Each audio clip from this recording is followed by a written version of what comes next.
ஒரு வீடியோவில் சொல்லியிருப்பேன், BS6 BS4 கனெக்ட் பண்ணலாம் அப்படின்னு சொல்லிட்டு.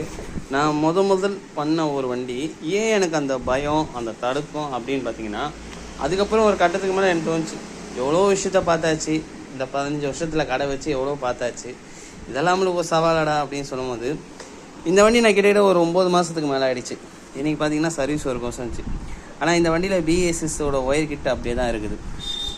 பாருங்க, எந்த சென்சார் ஒயருமே நம்ம கைட்டில் எல்லாமே அப்படியே ஆல்ட்ரேஷன் ஒர்க், நம்ம ஒயரிங்களை கொடுத்து அப்படியே ஆல்ட்ரேஷன் ஒர்க் பண்ணி நம்ம மெக்கானிக்கோட ஒர்க் என்ன பார்த்திங்கன்னா, tank, carburettor, magnet coil, CD coil, அதுக்கப்புறம் அப்படியே கம்ப்ளீட்டாக ஒரு சர்வீஸ் ஒர்க்கு. இன்றைக்கி 9 மாதம் கழிச்சு நம்மக்கிட்ட வந்து ஒரு சர்வீஸ் ஒர்க் வந்துருக்குது.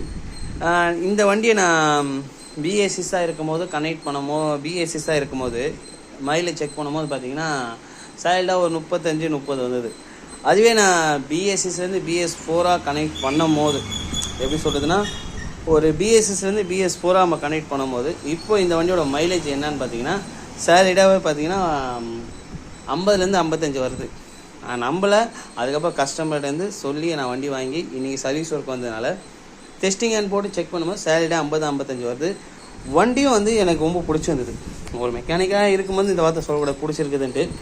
ஆனால் கஸ்டமர் ரொம்ப ஹாப்பியாகி அதுக்கப்புறம் நான் கிட்டத்தட்ட ஒரு இந்த வண்டி பண்ணதுக்கப்புறம் ஒரு 4 வண்டி 5 வண்டிக்கு மேலே ஒரு 10 வண்டிக்கு மேலே பண்ணிட்டேன். இப்போ தொடர்ந்து BS6 தான் BS6 BS4 கனெக்ட் பண்ணிட்டு தான் வரேன். ஓகேங்களா? இன்றைக்கி நிறைய இன்ஸ்டாலையும் சரி யூடியூப்லேயும் சரி நிறைய பேர் ஃபோன் பண்ணி இந்தமாதிரி கேட்குறாங்க. பண்ணலாம் தான் சொல்லி நிறைய வண்டி நான் பண்ணி கொடுத்துன்னு தான் இருக்கிறேன், பண்ணாமல் இல்லை. ஆனால் BS6க்கும் BS4க்கும் என்ன டிஃப்ரென்ஸ் அப்படின்னு பார்த்தீங்கன்னா, BS4 நிற்கிற ஐலிங் பார்த்தீங்களா, BS6 இருந்தால் என்னென்னா டேட்டில் பாடி, அதுக்கப்புறம் மேனுவல் சென்சார், இந்த மாதிரி நிறைய சென்சார் ப்ராப்ளம் வருது. பெப்பில் திடீர்னு வண்டி போகும்போது ஆஃப் ஆகுது, ஐலிங் பர்ஃபெக்டாக நிற்க மாட்டுது, அந்த மாதிரி ஒரு கம்ப்ளைண்ட்டு. இப்போ எந்த அளவுக்கு ஐலிங் நிற்குது பாருங்கள், நிற்கிறதே தெரியாத அளவுக்கு நிற்குது. அதனால தான் நான் ஒரு வீடியோவில் சொல்கிறது, BS6 பார்க்கலாம், BS4 பண்ணலாம். ஆனால் இந்த வண்டிங்களுக்கு எந்தெந்த வண்டினா இப்போ எல்லா வண்டியுமே நான் கொண்டு வந்துட்டேன். ஆனால் இப்போது இன்னொன்று நான் பார்த்தீங்கன்னா ITOவில் பண்ண முடியுமான்னு கேட்டாங்க. ITOவில் அதோட ஒர்க் போயிட்டு தான் இருக்குது.